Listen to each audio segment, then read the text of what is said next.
That's really the only way to build a business, a little bit like building a house, one brick at a time. The entrepreneurial journey is actually quite predictable, and there are different stages that businesses go through as they're growing. And the first kind of milestone in business is about 100,000, and that's really where you get to the point where you know your idea is validated and you know people are gonna pay you enough money to grow and scale that business. And then you kind of get into the boutique business where you go from solo founder to small team, between 10 and 12 people. And the revenue is somewhere between 250,000 and 1.2 million. Both Daniel Priestley and Gino Wickman agree on the fact that this is a pretty ideal structure for a boutique lifestyle business. So these are typically the kind of roles and the areas of your business that you need to fill. So the visionary is the person who's kind of carving the path for the business, right? They've got the big ideas, they're really set on where we're going, the next innovation, the person that's always coming up with the new thing. Then you've got a general manager who basically makes sure that the whole business runs, it ticks over, right?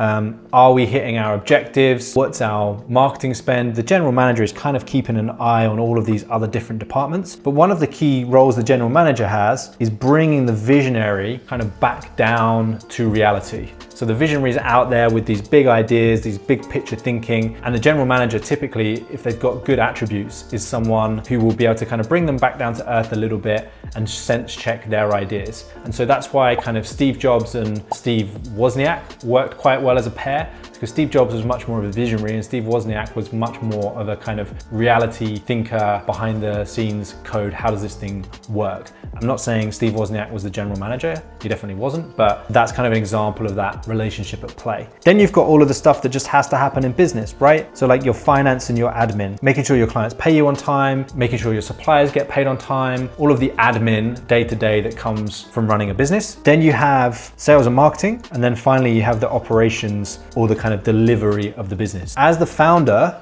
we're usually working in too many roles. So we're trying to wear too many hats. You could probably move between being like the visionary and being like the delivery. So I've got this big picture idea, and then the team's gonna help me implement it, and then I'm gonna come in and deliver it and kind of see how it goes. So an example of that might be, I designed this workshop, and then now I'm kind of coming in and delivering it. If I then start trying to move between here, and then I start figuring out the finance and the admin side of stuff, and then moving over into all like the sales stuff at the same time, then things are gonna start to get really complicated, right? And I'm gonna start doing these roles pretty ineffectively. This is kind of what we're seeing, that most people are trying to do way too many roles, and it's just not serving them. Let's say you nail this, right? Let's say you're working on sales and marketing and you're like, this is really cool. We found a really good way to generate leads and I feel like this is kind of working for us. Well, if you then stop doing that yourself and you move away from that role, then sales and marketing just falls off the cliff.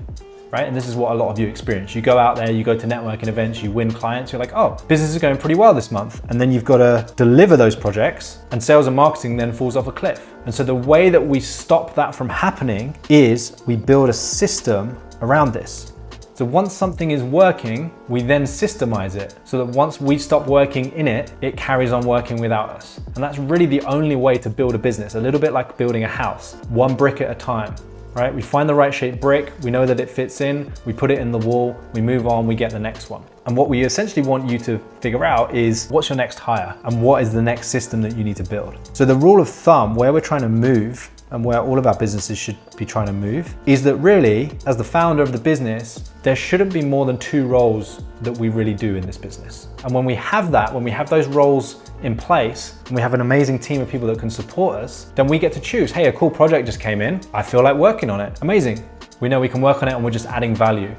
But if we go on holiday for 6 weeks, the whole business doesn't fall apart. So if you'd like to dig down into some of these strategies a little bit further, then click the link below and you can apply for my live workshop where I will be showing you behind the scenes of what's working for other creative agencies and giving you a custom roadmap to grow your business.